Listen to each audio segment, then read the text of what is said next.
Hello, everybody. I'm Lisa Kipps-Brown, your host for Adaptable Entrepreneurs. And I'm so excited to have my good friend Charlynda Scales on here tonight. Hey. Charlynda is the founder of Mutt Sauce, and I'm going to get her to tell y'all all about it. But Charlynda, I had it. Oh, What are you?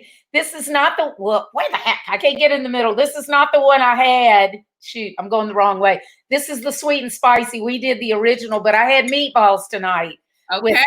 And my husband loved it. So I was like, I'm gonna have Charlynda and I gotta have her sauce right before we go on. That's what's up. Well, oh, and so Charlynda is an Air Force veteran, right? I am. Yes. Air Force. And right now I'm a reservist. So when COVID hit, I'm like, I gotta take care of my family. Yeah. Healthcare is a big deal. You fall ill right now and you'll be paying for it for a long time. And you have a baby. I have a baby. A precious little boy. He is so handsome. Thank you. He's 6 months old, just turned 6 months old. Oh, I remember when you had him. He's right at the beginning of this stuff. Yep, right in the beginning. So tell us a bit about your background, and then I want you to tell us about Mutt Sauce, how the background of the sauce. Sure. So this is something that's been in my family since 1956. Wow. It was one of those long back in the day recipes. Yeah. My grandfather, his name was Charlie Farrell Jr. And so the story of Mutt Sauce is about his life. His call sign in Korean Vietnam when he was in the Air Force was Mutt. They called him that because he was a very adaptable personality. He blended in anywhere. He was an aircraft mechanic. And that was just his thing. He had friends everywhere. That's cool. Friends.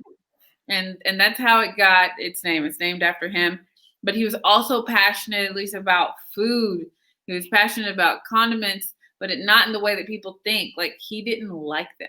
He actually did not like condiments. He's like, yeah, full. You probably have 85 of them in your fridge. You probably don't use half of them. They're probably expired. Yeah, they're expired, or use a tiny little bit and never touch it again. Yeah. Right. So, entrepreneurship is about solving a problem, and whether or not he knew it, he was driven to solve a problem. And the problem was, let's not waste condiments. If you're going to use it, you're going to use it.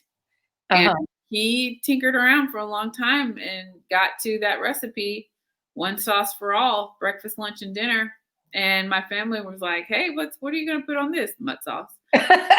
Mutt sauce. But we didn't call it Mutt sauce, it's sauce. Yeah, just sauce. Yeah, sauce. And he made it for y'all people in the family. He gave it to you, but he never told y'all how to make it, right? You weren't allowed in the kitchen when he was making it. So when he made it, did he like bottle it like people can, beans and stuff? Or did he put it in jars and seal it, or did he just make a batch and it lasted a few weeks, or what? Now, in my memory growing up, he would just put it in like a mason jar. Yeah. Or one of those gallon jugs of milk, like an empty gallon. Yeah. And no selling it. There's no sales, no business, anything like that. But if you had a backyard barbecue and you were within 10 miles of that man, you better be asking him for some sauce. So. Oh, funny. And so I guess your family always had some in the refrigerator, right? All the time. So he ate it, breakfast, lunch, dinner, snacks, everything. He used no other condiments. Well, I mean, it's not we didn't use. I'm sure that I'm allergic to pepper, right? So I didn't get to taste it, except if he made a special batch for me with pepper. That's actually how we got to the original flavor. So the original flavor that you have is the one that he would make for me that didn't have pepper in it. Oh, that's so sweet. Yeah. So I called it the original, and people like my family, they got said that's not the original. Not the original, yeah. And I was like, well, it's the only one I've had. So So it's black pepper that you're allergic to? I'm allergic to capsaicin, which is okay. all pepper. So like jalapenos, black pepper. Yeah. Wow. I've never known any. Well, I guess I probably didn't know it. So tell us how you ended up getting the coveted sauce recipe. Well, I was on active duty. So I joined the military. I followed in my grandfather's footsteps. And I went into the Air Force and the year 2000. And he was the first person to salute me when I graduated from Clemson University. We had our commissioning ceremony there. I'm a fourth generation veteran, but the first officer. So I was very, very fortunate to have him be there, because I think at that point he was really sick. We knew that he had cancer. We knew he had lungs, but then by that time we learned that it had like everywhere. And he was just feeling really crappy, but he was determined. He was determined to be there. He's gonna see his baby girl graduate, right? Yeah. That's awesome. He was there. He gave his salute, which I was like, I ain't seen a salute like that. Man, that's one of those where you're trying to keep, it's not him. I'm trying to keep my bearing. Yeah, I'm trying to keep him down because it's so sweet. It was just like one of those things, like you can, you'd see his years of experience and like everything people would say about him and respect for him as a military member was all wrapped up in that moment. In that salute, and I hugged him and told him, I'm doing this for you. I really am, because I wanted to be a jock. I want to play sports. I wanted to go. I didn't know that about you. I wanted to do, but I was like, by this point, I'm going to do this for him. Yeah. He passed away less than a year later. So, I mean, it was really like he was just hanging on. Yeah. But I was in the service about 8 years. It was a long time, because it wasn't until I commissioned 2004. Mm-hmm. And my mom didn't tell me till 2013. So years after he died, you did not know that you had inherited this. Mm-mm. So how did she tell you? And what did you think? I put her on the spot, because I was like, hey, eating something. I'm like, man, this meal is missing something. And I just remember it just hit me. I was like, I know exactly what's missing. It's missing that sauce. And who knows how to make it? So I started dialing up people. Do you know how to make that sauce? Do you know how to make it? No. Does anybody know how to make it?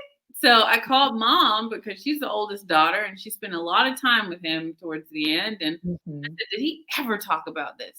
This is bugging me. And she's like, well, I was waiting for the day that it did, because he asked me to give you something. And I'm like, okay. So I'm thinking there's some like 8-year-old jar of sauce. I can't eat that. Fermented and everything. So I saw her, and she handed me an envelope, and I opened the envelope, and it was one piece of paper. And as I unfolded it, I'm looking at her like, you've got to be kidding me. Oh my gosh. It's in his handwriting. Oh. It's the only copy of this recipe. And this is the second time you're almost making me cry. So I'm like, what am I supposed to do with this? Duty. This is what I'm doing for him. I'm on duty. Why did he do this? He's got all of his children still alive. He has 5 kids. Why did you give it to the 3rd grade? So I'm 8th in the hierarchy. And why? I just kept asking her over and over why. And she said, I do not know, honey. I don't know the answer to that. You're probably going to be spending the rest of your life trying to answer that. And he's not here to satisfy you. So it's a recipe. So, at that moment, it's like, is it just a piece of paper, or is there something more to it? And I've always been that like deeper meaning type of person. Look at something and be like, there's a hidden meaning. So I was like, there's something more to it. I know there is. There's got to be. And I just, just kind of waited for something to manifest of there's more here. And I had a dream. It's so cliche. I did. I had a dream. I had a dream that there's a hill. We lived on a hill growing up. I lived with him and my grandmother, me and my mom did. And at the top was this country store. Back in the day, all you needed was a note from a parent. For whatever you wanted to pick up, right? Just go fetch it. You don't have an ID. So I had to go fetch stuff all the time. And in my dream, I walked into the store and there was nothing in the store except bottles of this red sauce. Oh my gosh. With a face on it. And I was like, that is what I'm going to do. I don't know how. The hair is standing up on my arms. That's why I was like, I've never heard that part of your story. I hear cliche stuff like that. Like, I had a dream of this happening. I'm like, okay. But when it hits you, you're just like, I have to do this. I'm gonna bottle this. I don't know how. So I woke up and I Googled free help.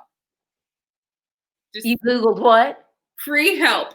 Oh, free help. And so these organizations started popping up, and one was called SCORE.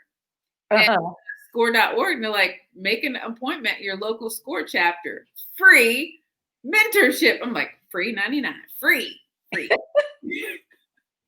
I took a meeting with them and they said, yeah, that is exactly what you can do. You can make this a bottled retail product. I'm like, I don't know what retail product is. So you got to break down all the vocabulary for me because I don't know what you're talking about. I'm not a chef. I've never owned a food business. I don't know anything about the food industry. I'm working from scratch. I don't know any of the vocabulary. And so they started with me from scratch. Business 101, food 101. That is so cool. Were you still in active duty then? Still on active duty. Because, I was like, that's my number one priority. That to me was a constant. I'm getting paid on the 1st and the 15th. I could take care of my bills. I could take care of myself. Yeah. So I needed that stability. Right. And I don't know where this thing is going to go because this is a weird dream that I had on a fluke, like I don't know. So I told them, it's like, I want to devise a plan to make this happen, but keep in mind that I cannot be making this in my kitchen. Yeah. So they taught me about co-packaging. They said you can contract with a manufacturer to package your goods. Yeah. Quote you a price per bottle and you tell them how much you want to make, or sometimes they have a minimum amount that you have to pay for. They will make it and just ship it to you and you can sell it on the weekends. So you started out, how did you start out selling it? Just to like people you knew or what? Well, I started out because my mentor, John Suter, was the same age as my grandfather if he was still alive. So he was telling me, he's like, you need to start out locally. Local is gonna help you, but farmers markets, independently owned mom and pop grocery stores. He said you'll do fine. He said you can test it out and ask them questions when you're out there. Refine your skills. It's like if you're in the military, they want you to fall on your face, but with small things, like fall on your face with something small before you big. And so here you can kind of learn about sales and marketing and stuff on a small scale that doesn't hurt your business. And that's okay. The people are forgiven. Oh, she's new. Bless her heart. Yeah, bless her heart. So I followed that advice. And then one of my friends, she said, join your local chamber of commerce because they're very supportive of small businesses. And they actually did. So Beaver Creek Chamber of Commerce here in Ohio, they threw me a launch event and they said all the members of the Chamber of Commerce come support this new entrepreneur product. And so I had 700 bottles made and we sold absolutely every one of them. Oh, wow. That's so cool. I was sitting there, I was like, what do I do with all this money? Back one to more. I went back to John. I was like, John, I made all this money and I don't have any sauce left. Like, what do I do? He's like, you make more sauce. Yeah. Make more, yeah. So, and I was like, and that's just all you do? He's like, it's a constant process. He's like, you don't have sauce, you're not making money. So you need to keep your inventory going. Don't carry inventory, but you have to have sauce if you're going to sell something. With the company that you were having make it and bottle it, did you have like an NDA with them or, non-disclosure, non-compete to protect your recipe? How does that work? Oh, absolutely. So, they talk about how Pepsi and Coke, they have their recipes locked in a vault somewhere. Yeah. That's true. So Yeah. you cannot copyright. To those out there saying, "Oh, I'm going to copyright my recipe," you cannot copyright or trademark a food recipe. Okay. Can't legally do that. There's no thing. The only thing that you can do is non-disclosure statements, non-compete statements, basically trade secret agreements, and then take that original recipe, like my piece of paper from my granddad, is locked away in a safety deposit box. And just no access. No one can access except for me legally, can't even get in there. So you have to do that. That's the only way you can protect it. Yeah. That's interesting because I didn't know that about a recipe, but it makes sense. Yeah. Because I hear, and you can hear like if someone's thinking of starting a business, like, yeah, I'm gonna get it. I'm gonna copyright my recipe. I'm like, okay. You can't Good luck with that. Good luck with that. You can't do that, but okay. But you can trademark your logo. So Mutt Sauce is a trademarked logo and name. So you can do that. That's the intellectual property that normally, if you're seeking an investment or something, they're looking to see, did you protect your intellectual property, the name of the company, the logo for the company. The picture of him on the bottle, is this is from a photograph you had of him? Yeah, so he was a Tennessee country boy. I had a couple choices because they're like, why didn't you put his military photo on there? I said, well, because, you know, one, it's an Air Force uniform. So the Air Force has their own stuff that you'd have to coordinate with. Yeah, that's a good point.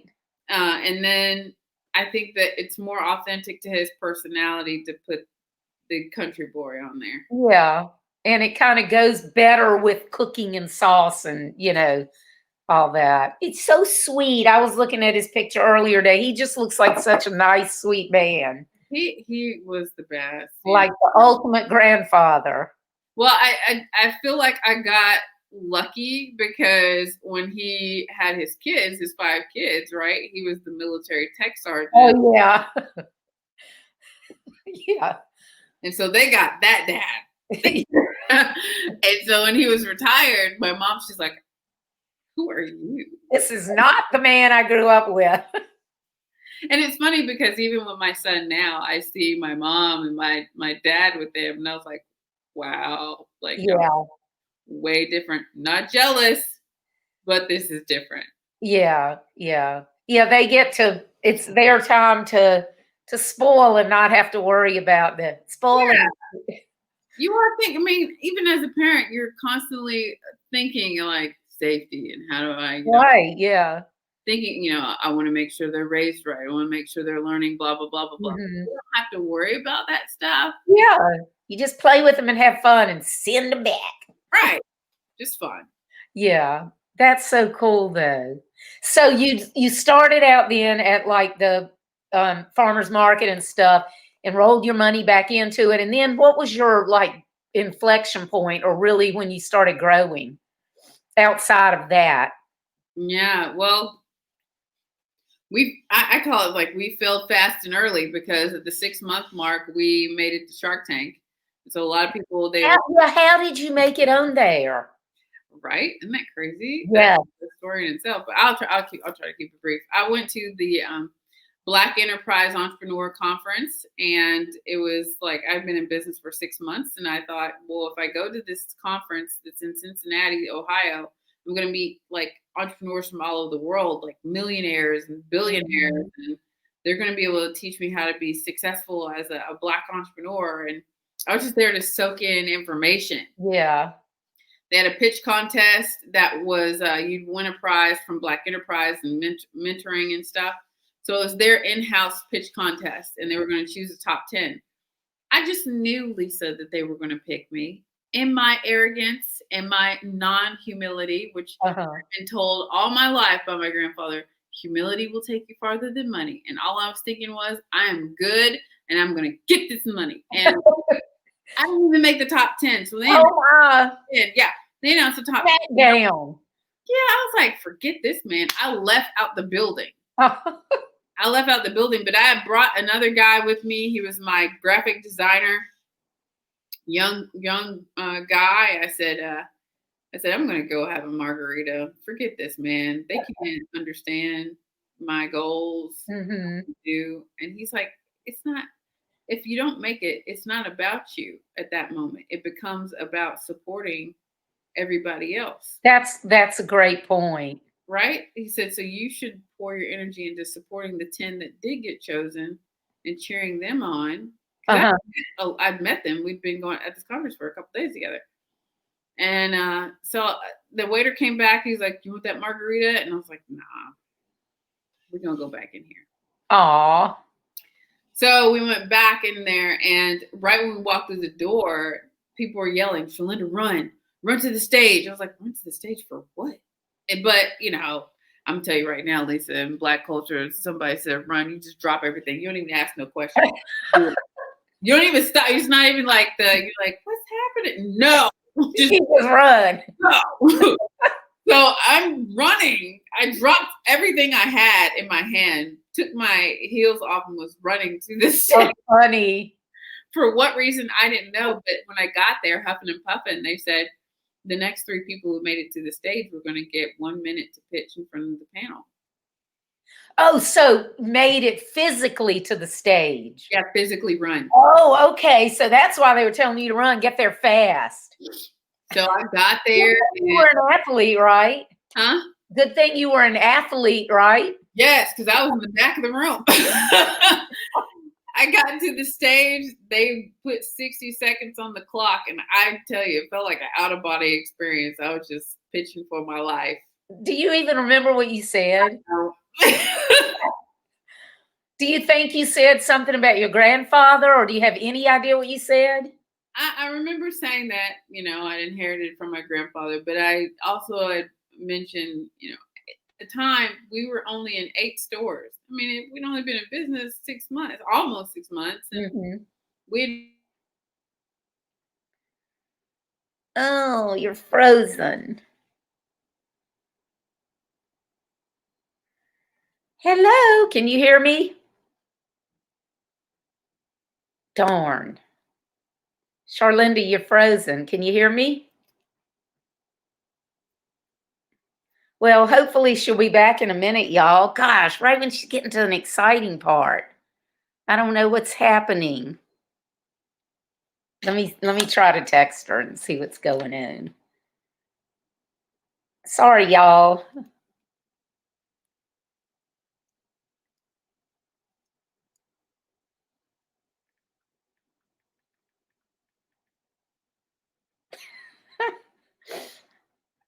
Oh, wait, Sue. Oh, no, she's not.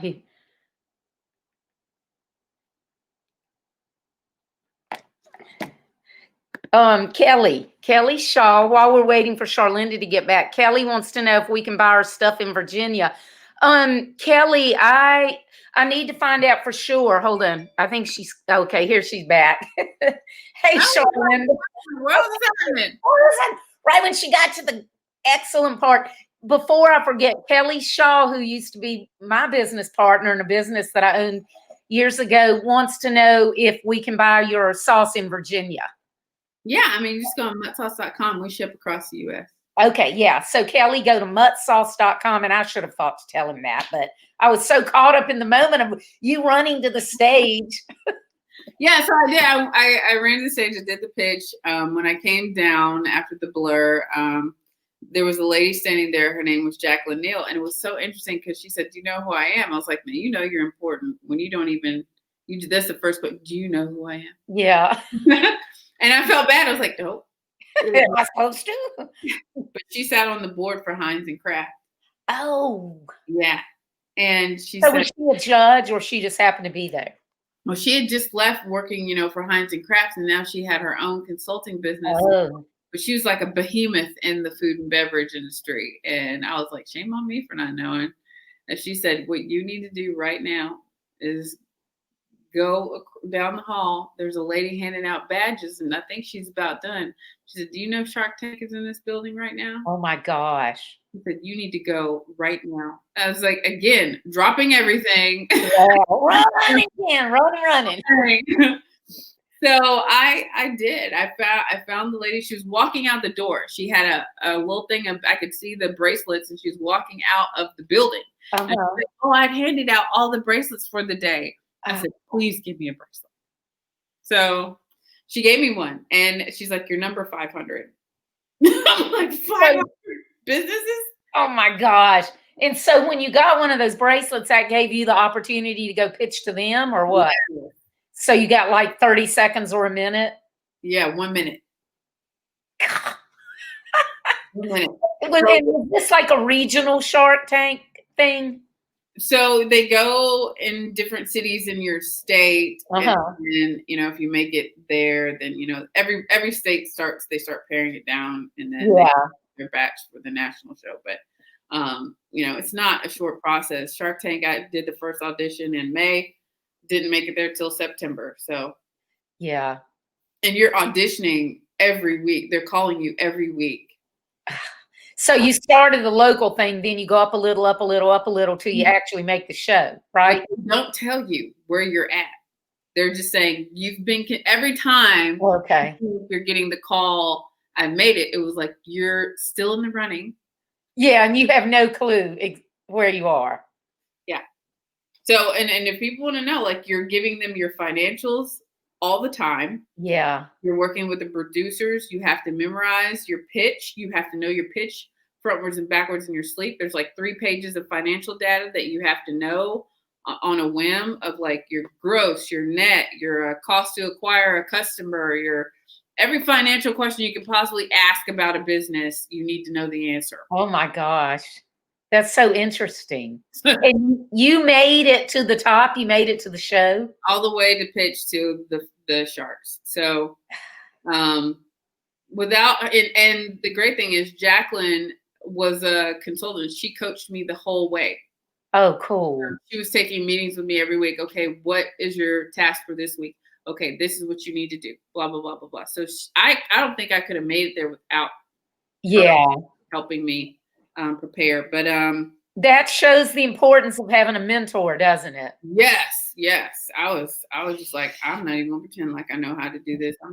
See, you were lucky at that, because most entrepreneurs have big egos. Even when we haven't done anything, entrepreneurs tend to have big egos and pride and stubborn, and so it's very common for entrepreneurs to be, I can do this, and not ask for help. So you're lucky that you realize from the get-go, I don't know anything about this and I need help. That's great. I think that's kind of like my MO. Like, I'm not even pretend like I know the answer. I love I don't know. And I tell other entrepreneurs, you make more progress, or you probably impress people more if you use the words I don't know, than try to act like you know the answer and make your way through it. Yeah.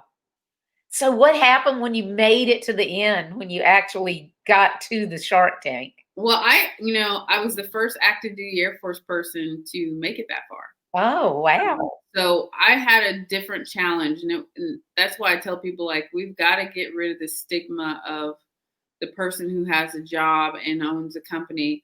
Todd Connor, founder of Bunker Labs, his book just came out, The Third Tier Entrepreneur, and he said that's his dedication. He wants to get rid of that, because there's so many of us who have this dirty little secret that we're working a job, right? We're running our company, and he said it's not fair to look down on us for doing so. It's smart to do that. Yeah, some of the most successful brands, even Oh no! Don't lock up. Can you hear me? Yeah. Oh, okay. Because it looked like I thought you were frozen again. So you said some of the most successful brands. Yeah, like Daymond John, Fubu. He was running that while he was working at Red Lobster. So, I know. I read that.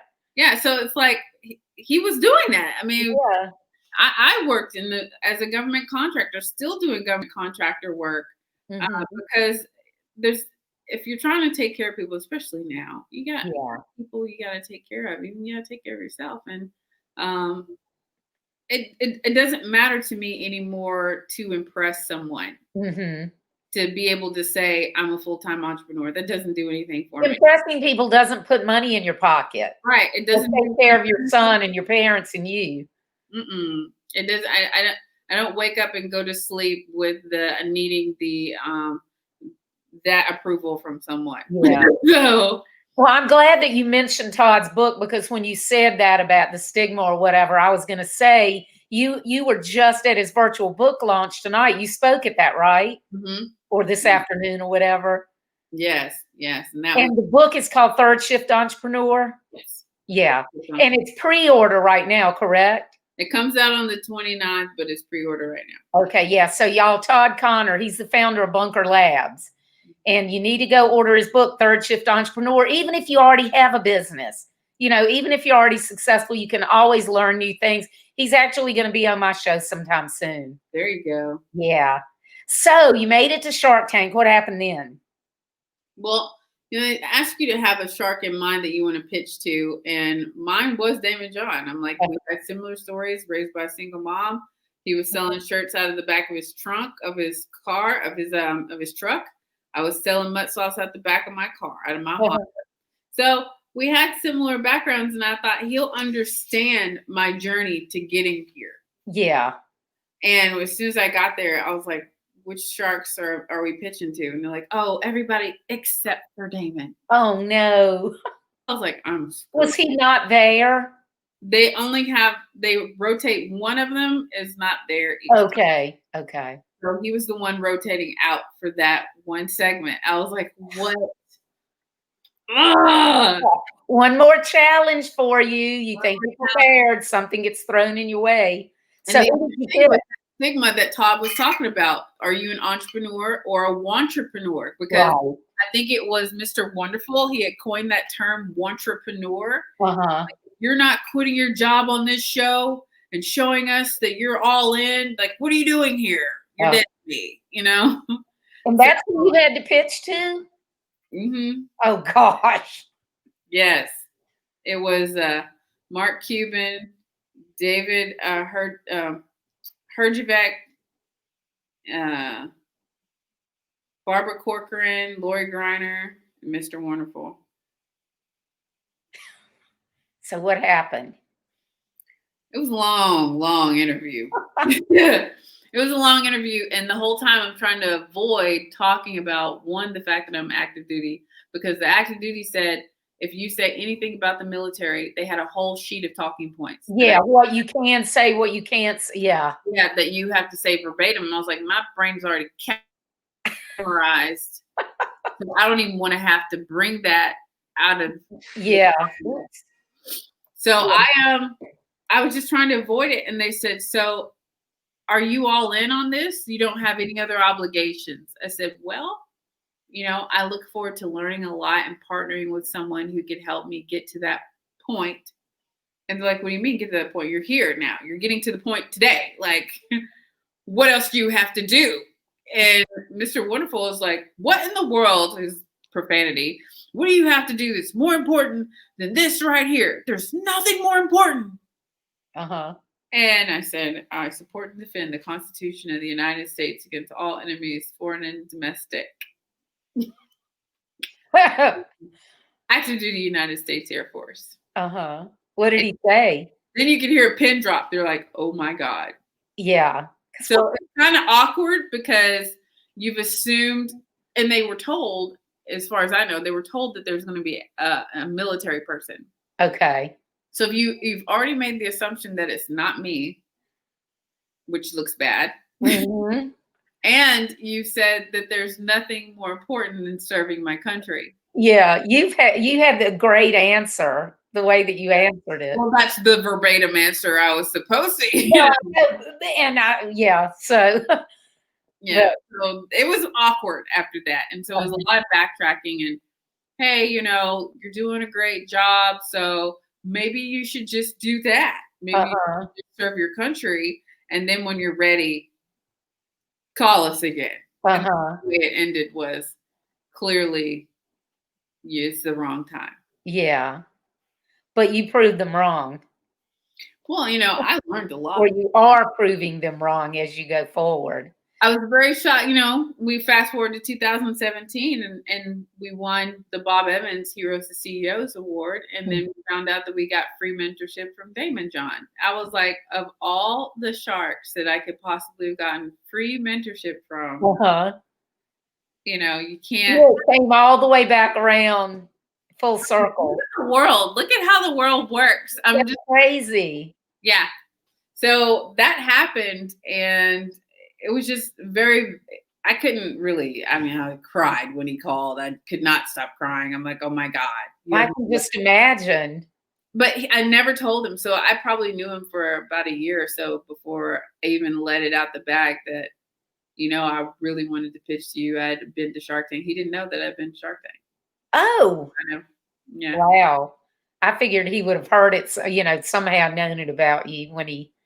Well, he knows now, and he wrote about it in his book. He said I had to go back and I asked him about what happened at her pitch. And I was reading in the book. I was like, oh my God, he's talking about, he went back and asked them, what did they say? But yeah, they were basically saying, it's like they could smell blood in the water. Like she wasn't ready. She hadn't quite harnessed knowing why she was on this journey. Okay. And now I know. It's taken 5-6 years, but yeah, it's all about legacy and family now, Lisa. It's so I just love your story so much, and carrying on that legacy, carrying on the family traditions. You're building this company, your little baby boy. It's just, the whole thing is so cool. And you're now giving back to other women, right? Yeah, I think there's one of my favorite quotes is by Seneca. It says, "There's no joy in anything unshared." Mm-hmm. So I want to just share. That's where I really derive my joy from now, is sharing my time, sharing what I've learned, in hopes that it sparks something in someone else. Mm-hmm. I feel like I'm just lighting matches. Like there's something in there. You have a gift. You have a dream. You have because everybody doesn't have to be entrepreneurial, but everybody has a gift. Everybody has something special, and it's up to ourselves to find out what that is within ourselves. Mm-hmm. And I admire someone like Daymond, because I was reading his story and it resonated. Mm-hmm. I could see myself in that journey, and I was like, if he can do that. Sorry, you're crying again. If he can do this, I can do this. You're just deriving that motivation from different people's journeys and listening to where they've been and how they've persevered through life and loss and divorces and kids and whatever it is, and letting that strengthen you and be your armor. And so now when you get through these situations and you have your own testimony, I feel like, okay, I'm locked and loaded. It's time to power up somebody else. Yeah. That's a great way to look at it. I love it. Power up somebody else. Yeah. I'm here to power up somebody else. And how can I do that? And right about that time that I was thinking about it, a couple things had happened in the last couple of years. So I did go through a divorce. So people they didn't know it because it was so quiet. In the midst of all the PR and glitz of Bob Evans, I was actually living in a 1-bedroom apartment in DC with no furniture. Oh, wow. I was sleeping on a Coleman cot, and I would go and do interviews and sit at $1,000 a plate dinners, and being gowns that I've taped the receipt down because I'm taking it back the next day. Oh, man. Getting my makeup done at the kiosk in the Pentagon City Mall, Charlynda. Oh, wow. Your buck has got to be coming, girl. I'm just doing what I can, because I was like, I can't stop, because I know somebody's deriving motivation from just seeing me continue going. They don't know what I'm going through. Yeah. But they're like, hey, she's still in this thing. She's still doing it. So I'm going to do it. So I said, even though I'm going through probably the worst pain of my life, I've got to keep going. And I got to a point where I said, I got to get brave enough to tell people what's really going on. I carried the shame with it for a little bit, Lisa. I was like, okay, I was on the cover of Military Spouse, and I think that was one thing that started this whole journey was when I was in that apartment, I made the cover of Military Spouse magazine. Oh my gosh. And you're going through a divorce. So your ex-husband was military? Mm-hmm. Wow. Oh my gosh. And I was sitting there begging the editor to not put me on the cover. I was like, I am a failure of a mil spouse. Oh. He said, why do you say that? I was like, because I'm getting a divorce. I left my husband. And she's like, are you an entrepreneur? Yes. Did you ask him for permission to start your company? No, I just did it. Do you need his permission now to continue in your company? No, I don't. Are you defined by whatever you do for your husband? No. Well, there's other women who are tired of being defined. Yeah. What they do for their husband. Not to say that it's a bad thing to support him, but you have your own personality, Yeah. your own things. And she said, I just want to tell that side. We let me use you to tell that, to power them up. Yeah, it doesn't mean you have to be military spouse forever and ever and ever. Yeah. She said, I get it. You were a military spouse. You did this. And she's like, just, it's not a lie to tell that story. And she said, it's bigger than you. And she said that, but what I took was when you hit rock bottom, rock bottom has a trampoline. If you believe in something bigger than yourself, if you take yourself out of it, if you believe in something bigger, and some people, I don't care what you call it. You can call it, Buddha. You can call it the spaghetti guy. Mine was God. I was like, God is not going to let me smack my face on the ground. I'm a fall, but I'm not going to hit rock bottom. It's not going to happen. Yeah. He's the trampoline at rock bottom. He's got you. And the falling part is just a journey that he has you. This is your 40 days, 40 nights, whatever you want to call it. And he said, you're supposed to be learning something in this apartment by yourself. Here, this is a holding pattern.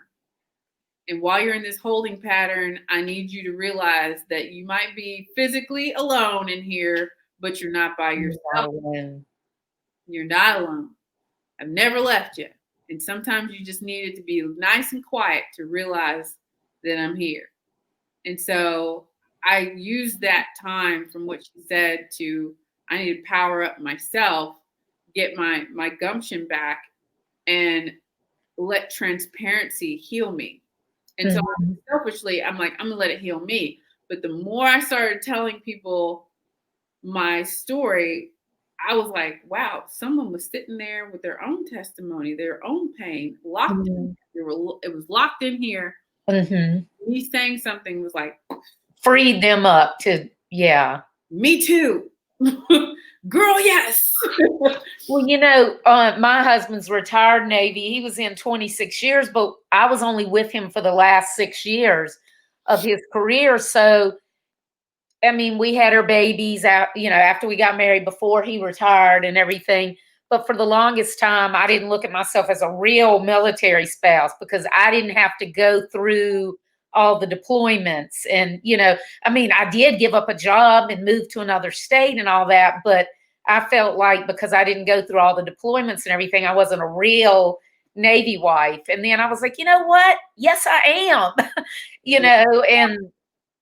and of course, and we haven't lived in a military community ever since we moved back here up to be close to my mom. And as my friends know, thank goodness we did, because she ended up with Alzheimer's and we took care of her. But if we hadn't moved back up here, I wouldn't have met Racing for Heroes, and I wouldn't be doing the veteran suicide prevention. Everything has a purpose. Yeah. But I think that's what we do sometimes. We're the only thing standing in between us and our living our purpose. Yeah. We're that only barrier. So tell us, while I cry, tell us your thing that you're doing now for women. Right. So, the women's empowerment, I was given a scholarship to be in this cohort called Empower.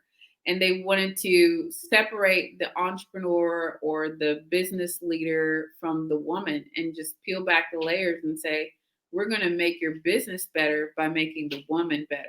And so we Okay. like break her down to the foundation, go back to your childhood. Our first session had everybody in tears. They said, we want you to come to the table. Nobody had the name of their business when you got there. We all went off on a retreat and said, I want you to stand in front of the class and tell us about the two women who were the most influential in your life and influenced you in your decisions and stuff. Of course, you're talking about your mama. Yeah. A lot of people are talking about their mama and grandmother. And some people were very transparent. They're like, I didn't have a good relationship with my mom. That, stuff that happened to them. There wasn't a dry eye. We were just, I bet. But they started there to say, we need you guys we're trying to find ways where you can bond on a deeper level than you would at some networking event. Yeah. We're not business cards here. We're not, okay, well, how long have you been in business? None of that.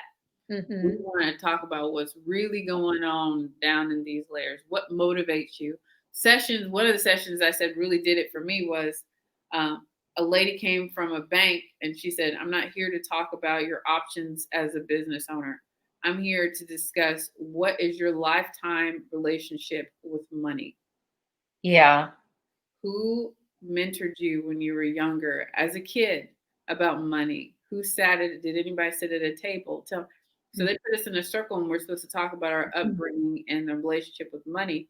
And I realized it's one of my deepest insecurities is finances, because my family never talked about it. And any incident about money that I could think of, a high dollar value, had a negative connotation. Somebody died and didn't leave money behind for the funeral. Okay. Or mom has to use all of her education, her financial aid to pay the rent for somebody else. So it was like that. There was nothing positive. There was no positive reinforcement when it came to money. So anytime I would see a bill, I had to go through exercises. Like we did follow-up exercises because I didn't realize I would have paperwork on my desk and I would be afraid to open up an envelope. How interesting. And like you have a fear of opening up the envelope. It may not even be anything. Yeah. There might be something in it that's a bill. Yeah. Doesn't feel good and you don't want to not feel good. So you're just going to leave it sitting there. Did you even realize that was happening? I mean, I'm sure you realized the envelopes were laying there, but you didn't really realize why you weren't opening them. I would couch it. So I found that I was couching it as I'm 100 miles an hour. So I just didn't. Yeah, I just don't have time. Yeah. I just don't have time. But I mean, it was really therapy. That day was therapy for me because I didn't realize that I had a lifelong anxiety related to finances. That is so interesting. And that was what was holding me back from some of the goals that I had, because I don't want to talk about taking my business to the next level, because to take it to the next level, you got to talk about where you're at. To talk about where you're at, you got to take these spreadsheets out. You got to look at the numbers. You got to, and I'm like, that, no, don't want to do it. So that's what I'm saying. That's how they were like, we're going to build better leaders by connecting you on levels that are deeper than what most programs would do. I love it. I loved it so much. And I said, the only reason why I'm getting all this is because someone stuck their neck out for me to be in the room. And that's why I came up with that phrase, be in the room. And I wanted to pay it forward.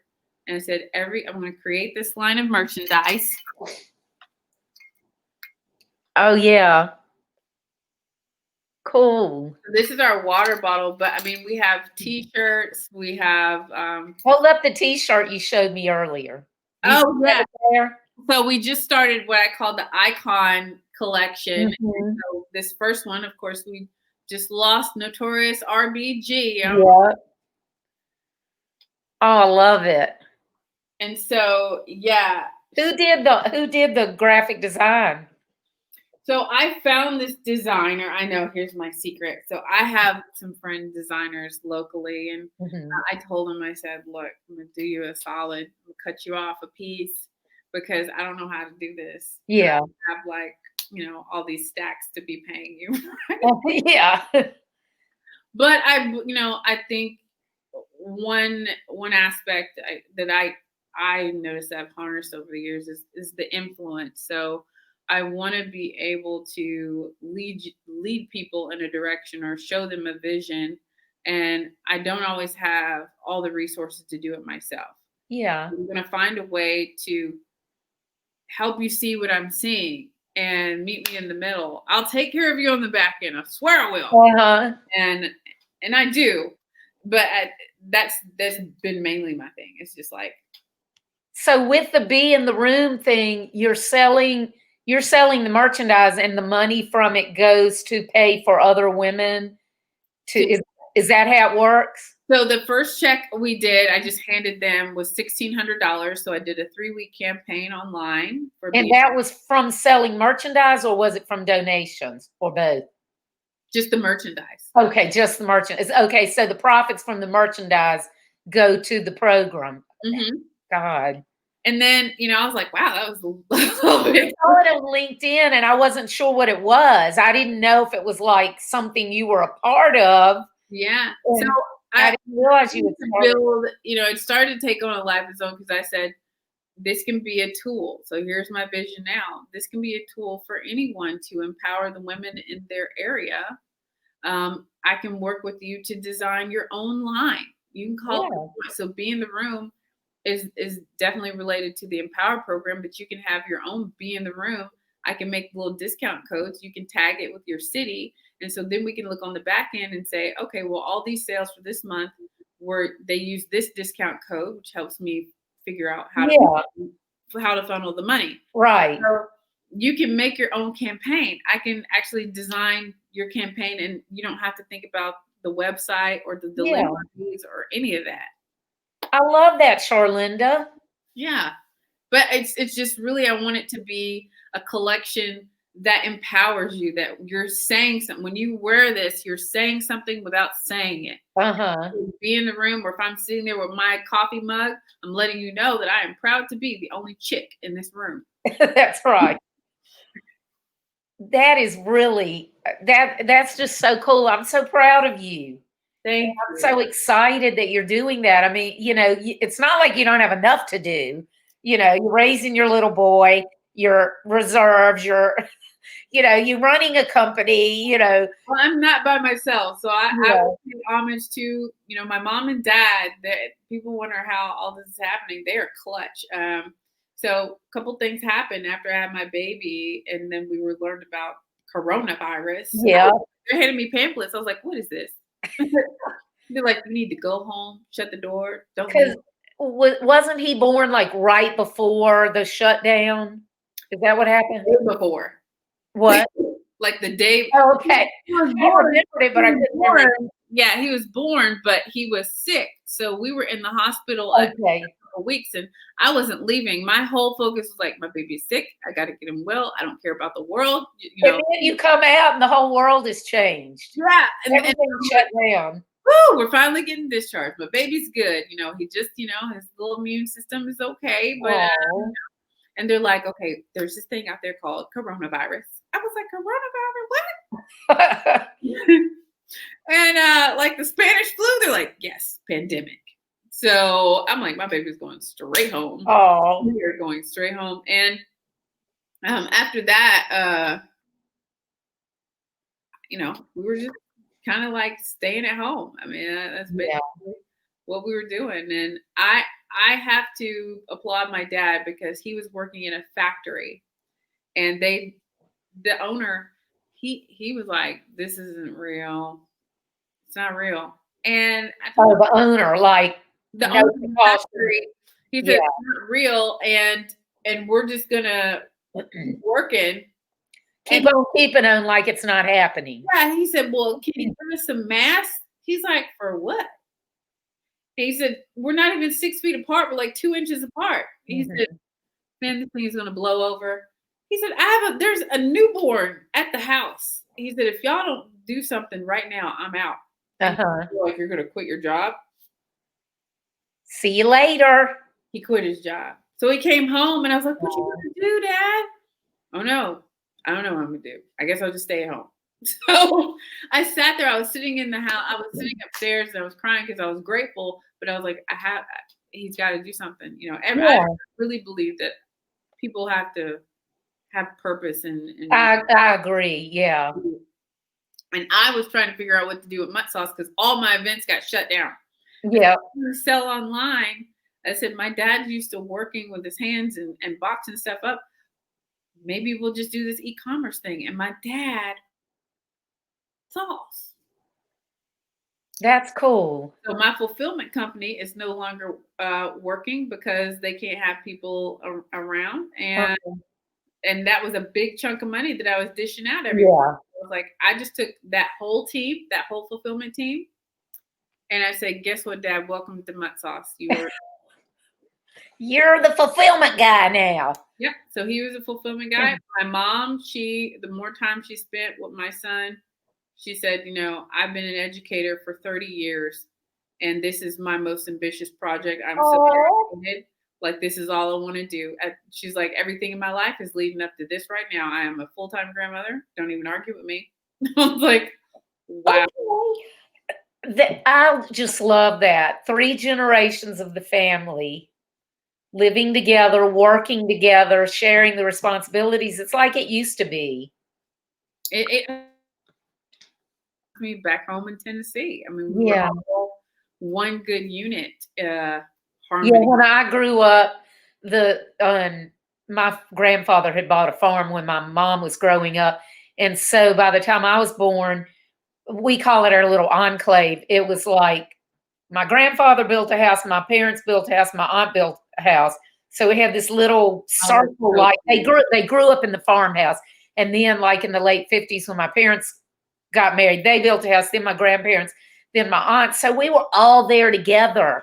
That's and, you know, that was like, that's how life's supposed to be. But the funny thing is, Charlynda, I used to be jealous of friends who got to go out of town for Thanksgiving.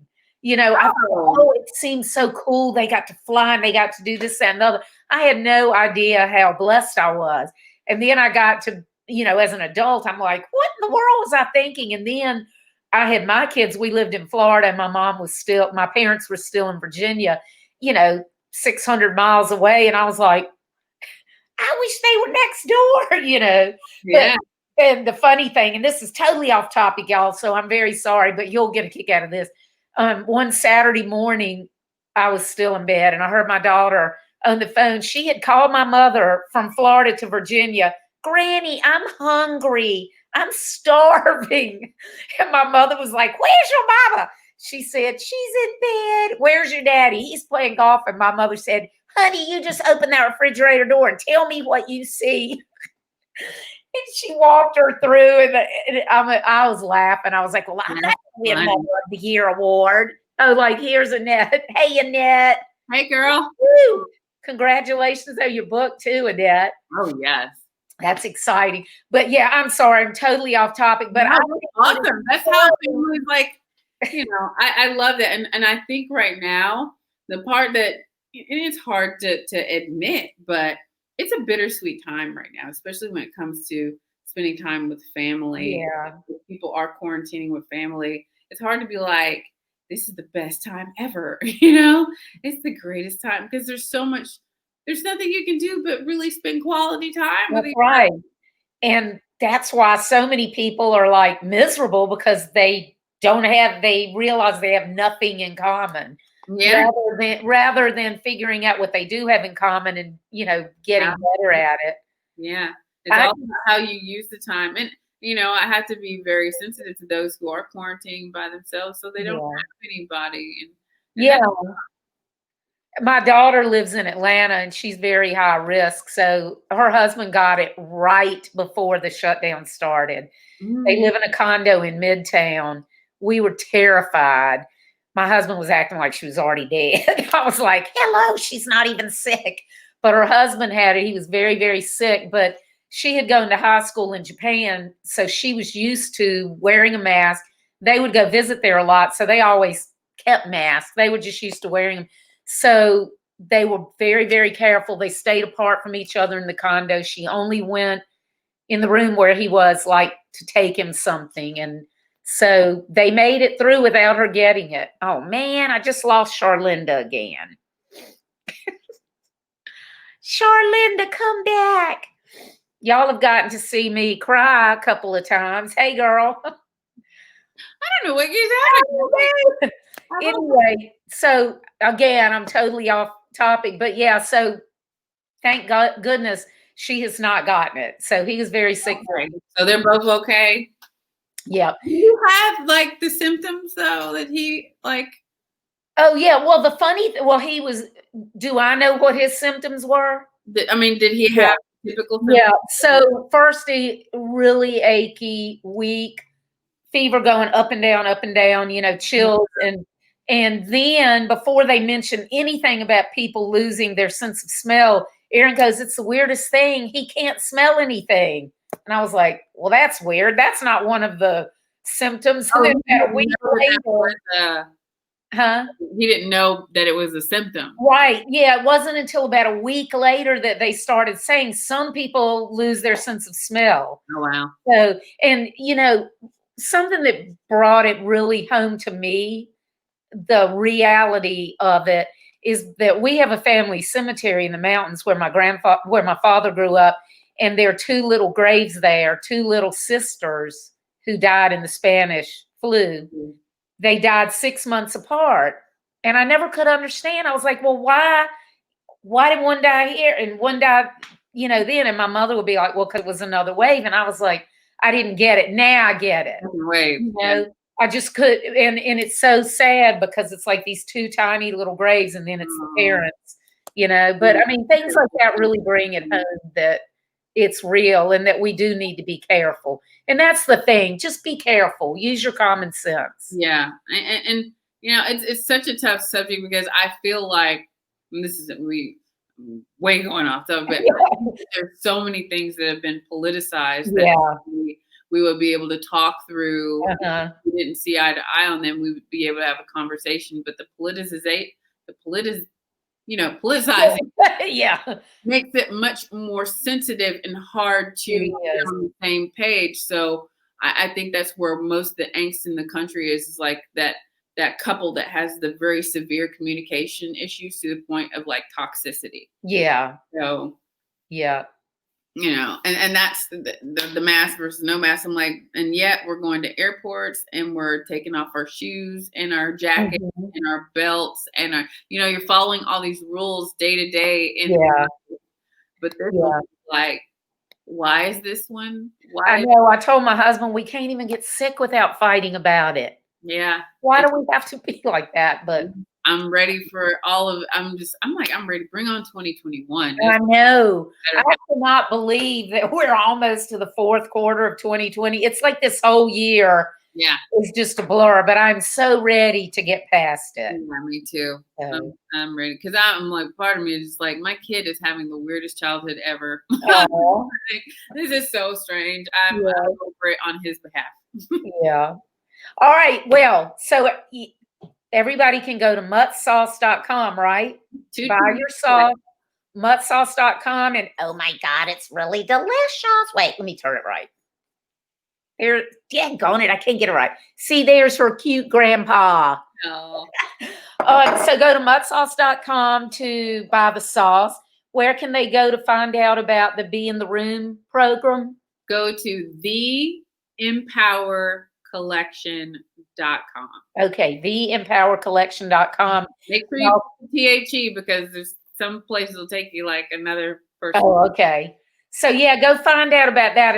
I love that, and I'm so glad that we got to talk about it because I wondered what it was. And I can't remember who's going to be on the show next week. So I'm not going to say. I can't remember. I got so busy talking, I forgot. But if y'all enjoyed this show, every Thursday night at 7:00 on Facebook Live, I talk with a different entrepreneur. The topic is adaptable entrepreneurs, what we do to shift and make things work. And I'm just so excited to be able to talk with you, Charlynda. I learned so many things about you tonight, and I just admire you even more than I did before. Well, I love you. Thank Basically, you. you have been a light in my life, and I'm so grateful for the ways that you've helped me be in the room with people that I'm Thank you. like, I would never be able to meet so and so had it not been for your open heart, Thank you. your heart for giving, and the way that you're giving back to people with this show is just phenomenal. So, Well, I appreciate you being on here. thank you. Thanks, and I will see you on LinkedIn. All right. Bye, everybody. See you next week. Sorry for crying so much.